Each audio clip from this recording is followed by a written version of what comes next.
Welcome back to Seize the Gap Fantasy Football. I am Jamie G, and I'm here with the magnificent Magnum Mills to help you seize the gap and stop being so inefficient. Week 2 of the 2025 NFL season, it was a crazy one, both on the field and in our dynasty leagues. The bye weeks will be here before we know it, and we got a couple of waiver wire recommendations to help you prepare for the coming weeks ahead. Mills, it's worked twice, and you know I'm superstitious, so go Bills. Go birds. I guess I'm not as superstitious as you, but if it ain't broke, don't fix it, right? Although when it comes to your fantasy teams, do not be afraid to tinker. That is what you need to do, and that is what we are here to help you with, get you ready for week 3 and beyond in your fantasy football leagues. Thanks again for checking out Seize the Gap Fantasy Football. You can find our content wherever you get your pods and on YouTube. We're on social media at Seize the Gap FF and on the web at seizethegapff.com. Nice and easy to remember, just like the flaps, FLAPS. Follow, like, and please subscribe. If you had fun, please hit the thumb. And we will be referencing the ownership numbers from ESPN Fantasy Football Leagues. Obviously, there are a number of different platforms to play on, but for the most part, we're trying to highlight players owned in 50% or less leagues. So we're using the ESPN numbers to help us out there, as that is the most popular platform right now if you're playing season-long fantasy football.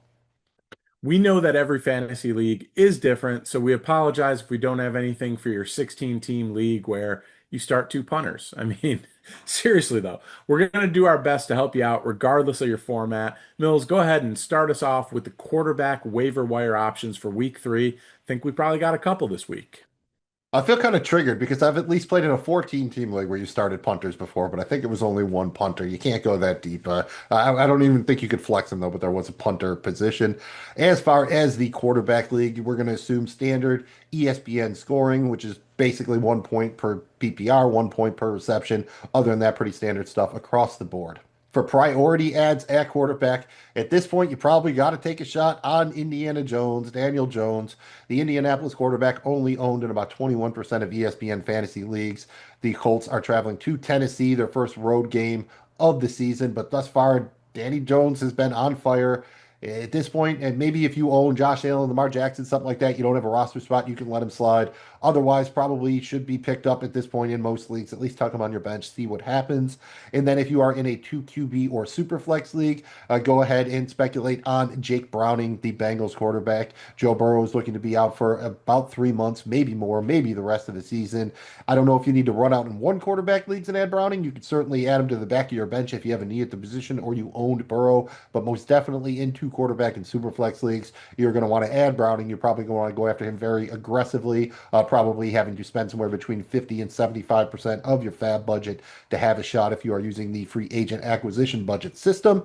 As far as speculative ads, I guess maybe it's time to jump back on Bryce Young a little bit. The Carolina quarterback only owned in about 11% of ESPN leagues. Upcoming schedule includes the Patriots, the Dolphins, and the Cowboys, so that looks pretty favorable. Another guy, kind of like JJ McCarthy, he has played, more or less like 6 bad quarters and 2 good quarters, but the 2 good quarters were the most recent. Showed some promise there at the end of the Arizona game, so you could do worse by tucking him on your bench and speculating on him taking a leap here in the upcoming weeks. And then if you're looking for streamers in week 3, we have two options for you. We have Michael Penix Jr., the Atlanta quarterback, owned in about 28% of ESPN leagues, is traveling to Carolina. That has been a nice matchup thus far for opposing quarterbacks. And then you got Sam Darnold. He gets to go home. He's a bit of a bob this year, a boom or bust option, but he does have some high upside. He's available in 93% of ESPN leagues, and he gets a home date with the New Orleans Saints, another team that has been pretty favorable to opposing quarterbacks. They let McCorkle Jones throw for 3 TDs last week, so you figure Sam Darnold could probably match that. I hope you weren't going against my guy, James Cook, in week 2. I mean, there's obviously nobody like him out there on the wire, but there's got to be somebody who can help us out at running back. Am I right? You're right, but it's not as plentiful as you would think. It seems that this week the major injuries were at the quarterback position. As far as priority ads, up top we have Bashal Tutin, the Jaguars rookie running back. The path for him to get playing time was opened up when they traded away Tank Bigsby. He got 15.4 PPR points in week 2, found the end zone for his first career touchdown, only owned in about 40% of ESPN leagues, so he's out there in about 60% of leagues, and I am definitely looking to acquire him. It's probably going to be a timeshare with ETN, but I would probably spend, 25 to 40-ish% of my fab on him in your standard PPR leagues. And then you have Quishon Judkins, the Browns rookie running back, signed the contract, active for the first time in week 2. He is owned in 57% of leagues, so cheating a little bit on the threshold. But again, given his pedigree and the role he instantly stepped into, got 10.1 PPR points in his first week, only playing about a third of the snaps at the most, maybe more like 25%. So if you are in the 43% of leagues, he is available. Go ahead. Same thing like Tootin. You can blow probably somewhere even approaching 50% of your fab on him. And then as far as speculative ads on the list again, Trey Benson, the Arizona running back, almost neatly duplicated his results of last week, 8.4 PPR points, owned in 56% of leagues. He's getting some work with James Conner, but if anything were to happen to Conner, he could vault right up into the RB1 rank. So he is one of the better speculative ads, better handcuffs to own in the league. Then you have Blake Corum, the handcuff to Kyron Williams for the Rams, only owned in 5% of leagues, scored 10.4 PPR points, finding the end zone for the first time. He is clearly the handcuff to Kyron Williams. If something happened to him again, he would be plug and play, so should be owned if you have the bench space. And then if you're in deeper leagues, don't be afraid to take a shot on Kenneth Gainwell. The Steelers running back had 6.6 PPR points in week 2, only owned in about 10% of leagues. And given the struggles of rookie running back Caleb Johnson, he appears to be solidified as the RB2. So you could get away with him as kind of a deep flex if you needed to. And if something happened to Jalen Warren, then Kenneth Gainwell would probably be a starting running back for most fantasy teams. So again, worth owning, especially in deeper leagues. And then if you want to take a shot, Brashard Smith, the rookie running back for the Chiefs, was only a 7th-round draft pick, but they need some juice desperately. He is a converted wide receiver. He's returning some kicks for them. He's got some athleticism. He can catch the ball. They need that right now. Only got zero point 0.2 PPR points last week, only owned in 1% of leagues. Again, a very speculative ad, but I think a player who could see his role grow for the Chiefs as the season progresses. As we're recording this on Monday, the top three wide receivers of the week were Amon-Ra St. Brown, Malik Neighbors, and Jamar Chase. Sounds about right, par for the course here. At 4, though, we've got Rome Odunze. And okay, making sense here. But after that, let's just say things get a little interesting, right, Mills? Oh yeah, dude. I've been waiting for him forever. Wan'Dale Robinson, the wide receiver for the Giants. A nice, cool 28.2 PPR points this week, coming in there as your wide receiver 5 thus far, owning 30% of leagues. So if he is out there, I think he's a very, very, very nice wide receiver 4 going forward and a pretty decent wide receiver 3. You also had Troy Franklin breakout for the Broncos, 24 PPR points, only owned in 2% of leagues. Cortland Sutton's still going to be the main guy over there, but Franklin has a very, very good chance to be a solid complement to him. So I would be looking to pick him up in most leagues, and it should not take a tremendous bid. Although scoring the 24 points is going to bump it up a little bit, so you might have to be in that 10 to 15% of your fab range to get him. Then you have Cedric Tillman. You own in 40% of leagues, so only out there in about half the leagues, scored 10.2 PPR points for the Browns. He looks to have a good rapport with Joe Flacco. We saw him have some big spike games last year. I was actually kind of surprised he was owned in under 50% of leagues. It looks like the Browns are going to be playing from behind a fair bit throughout the season, so you could definitely do worse than him. Dipping back into last week's picks, you still have Kayshon Boutte out there in 74% of leagues, only owned in 26%. Still got 8.6 PPR points this week, despite only getting one target. He brought it in for a pretty sweet one-handed touchdown grab. Drake May only threw like 9 targets to wide receivers, so don't worry too much about the singular target. And then you have Elick Ayomanor, the rookie wide receiver for the Titans, scored 15.6 PPR points, including his first career touchdown, only owned in about 8% of leagues. And the Titans basically have nothing at the wide receiver position past Calvin Ridley, so he should be in for a pretty big role as the season progresses. And then as far as guys you could just kind of tuck on the back of your bench, especially in deeper leagues, Hunter Renfrow had a monster for the Panthers, 23.8 PPR points, only owned in 2% of leagues. Dami Brown scored 17.6 PPR points for the Jaguars, kind of rotating in as the wide receiver 3 with Parker Washington, only owned in 2% of leagues, but he's got a lot of touchdown, big play upside, a nice kind of suitable option if you own Trevor Lawrence in a deeper league. You could go ahead, stack him up if you're struggling for a wide receiver 4 or a flex some week. And then you could look to replace the production the Packers are going to lose with Jaden Reed being out. You have Romeo Dubs owned in 20% of leagues. He had 11.8 PPR points last week. Or Dontavian Wicks 8.4 PPR points last week, owned in 0% of leagues. So, especially if you own Jordan Love or you own Jaden Reed, those are the guys most likely outside of Tucker Kraft to pick up a couple of additional targets.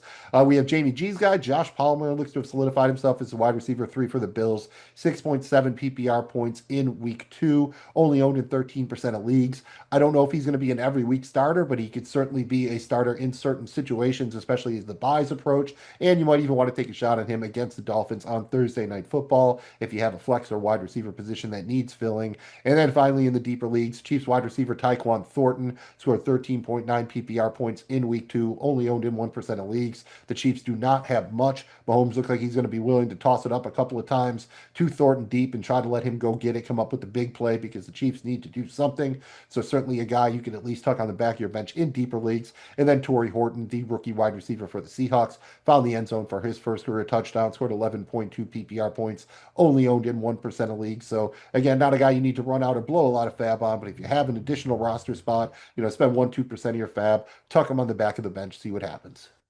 The tight end position remains a problem for most fantasy teams, especially after we lost George Kittle in week one. Any tight ends out there who can help us out in week three, or better yet, the rest of the season? I was kind of surprised, but Juwan Johnson, the Saints tight end, is still available in 52% of ESPN leagues. Followed up his tight end one performance in week one with 15.9 PPR points in week two. They don't have a lot there outside of Olave in the passing game. So, yeah, if you need a tight end, or even if you don't, man, if you're in a league where you might be able to trade him for something, God forbid you own George Kittle, or you just, I don't know, you drafted a tight end who's not doing anything for you, you took a shot on Colston Loveland, something like that, you could probably go ahead and burn 25 to 35% of your fab on Juwan Johnson. He is not going to score 15 points a week, but he's a good red zone threat, good shot to have some decent volume going forward. It's not like the Saints are going to be a shutdown defense that puts them in game scripts where they just run the ball all the time. So you usually won't see a tight end option like this available on the waiver wire deeper into the season, barring injury. So if you're in one of those leagues where he's still out there, go ahead, make the move. Then you have Browns rookie tight end Harold Fannin Jr. Again, another guy who followed up a kind of surprising week one performance with another solid performance, 9.8 PPR points against a tough Ravens defense. Still only owned in about 28% of leagues. That's up from 1% in week one, so he will continue to rise. But he again was up there with the team leaders in targets. He's going to be very involved, despite the presence of David Njoku and Joe Flacco under center. And then for the Titans, Chigum Kokwo, 4.7 PPR points last week, only owned in about 27% of leagues. They got to throw it to somebody, man. Cam Ward looks decent. Onkok was a pretty athletic guy. He's got some size to him. They got to throw it to somebody. And at the tight end position, when you get down to it, at least give us some targets, give us a chance. Coco's got a chance to give you something there. If you're speculating a little bit, you can still look to Jaguars tight end Brenton Strange, 9.9 PPR points in week two, owned in about 20% of leagues. Going to be a little bit inconsistent there as the Jaguars kind of cycle through their various options in the passing game, but still should get you somewhere between 4 and 6 targets on a weekly basis. And the Jaguars are another team that could be involved in a lot of shootouts due to their defense. And then finally, Jatavian Sanders, the Panthers rookie, had a bit of a breakout game with 12.4 PPR points, only owned in 1% of leagues.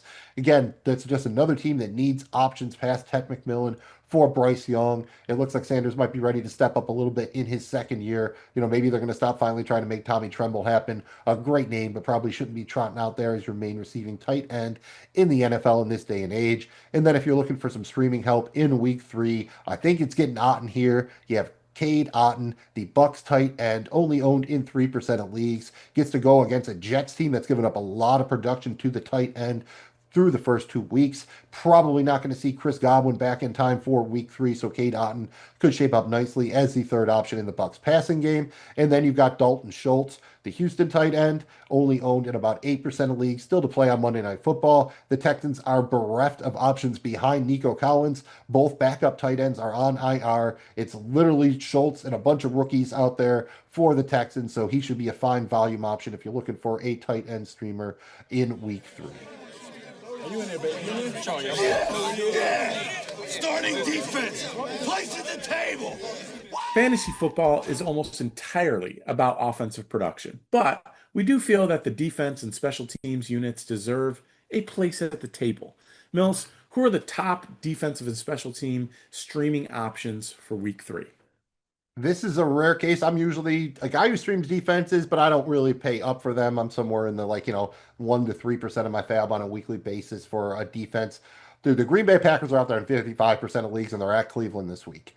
They could be an every week option, and they're going to be probably the number one defense on the board this week. So I am willing to blow probably 25-ish% of my fab on them right now. They look like they have a claim to being one of the best defenses in the league and maybe one of those rare fantasy DSTs who you can just set it and forget it no matter the matchup. That is a huge asset. It saves you fab chasing every week, saves you roster spots of rostering multiple DSTs. So if they're still out there in your league, I would be very aggressive in acquiring them. You also have that Colts defense who has looked pretty decent through 2 weeks. They are traveling to face Tennessee. Again, Cam Ward has looked decent, but they do not have a lot of weapons down there. The Colts are available in 63% of fantasy leagues. So if they're out there, consider them a strong streaming option in week 3. And then finally, the Falcons. We saw them do the business to the Vikings on Sunday Night Football. They are traveling to Carolina. They're owned in 1% of leagues, so they're out there in literally almost every league. Yes, Bryce Young looked better in that second half. That offensive line has issues. He's going to take sacks. He is prone to turnovers, especially the fumbles there. So I think you could do a lot worse than streaming the Falcons DST in week 3 at Carolina. Well, that about does her. Anything else before we get out of here, Mills? Just remember the season is still young, but stuff starts happening very, very quickly. So if you're 0-2, it's not all over. If you're 2-0, you don't have a playoff spot locked up. Pretty much treat this whole period before the bye weeks the same. And once you get to that gauntlet, that it's about surviving that. And then finally, when you get on the other side of the buys, it's time for the playoff push. So right now, you're still in the first stage. Don't get over your skis here. Don't get too aggressive. But again, don't just assume because you're 2-0, your team is perfect and you don't need to do anything. So you always want to be active. Don't over tinker. Don't be a Ruxin always doing the stinker tinker.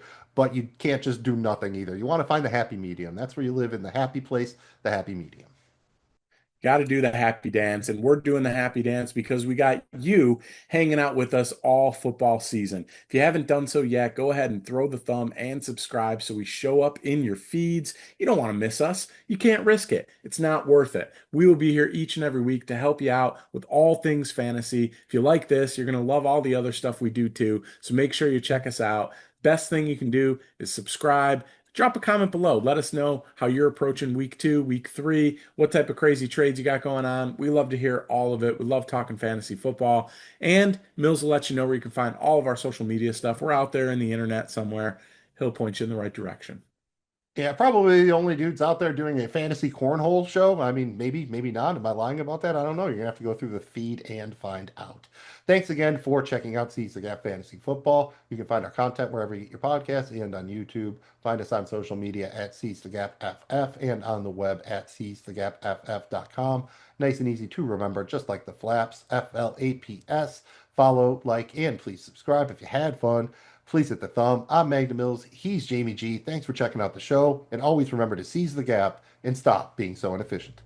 And we don't care if you're old. You have to seize the gap.